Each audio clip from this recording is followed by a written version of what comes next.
EMP est une entreprise purement sénégalaise qui appartient à des Sénégalais à 100%.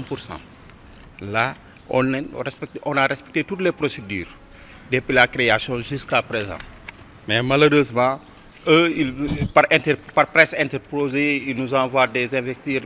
Parfois, ils tiennent un discours qui ne tient pas de la route. Alors que eux, nous respectons les procédures du code de l'environnement. On est à plus de 500 mètres des populations. Eux, ils sont à plus de 1 km 200. Le village le plus près, c'est Ndiakhat. L'autre village de Palal est à plus de 2 km. L'autre jour, ils sont sortis dans la presse pour dénoncer des choses qu'on n'a pas respecté les procédures. Alors que nous, on respecte toutes les procédures. Au mois de septembre, on avait fait un arrêt. C'était un arrêt temporaire, c'est-à-dire pour faire la maintenance et améliorer les conditions pour respecter les codes de l'environnement.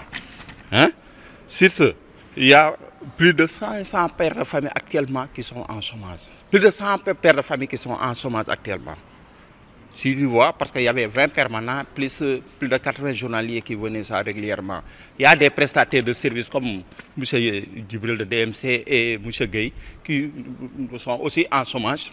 La population, on leur demande, ils nous reprochent de polluer leur environnement. Alors qu'eux, ils sont près d'autres entreprises. Parce qu'il y a une entreprise qui se trouve à plus de moins de 200 mètres de chez eux.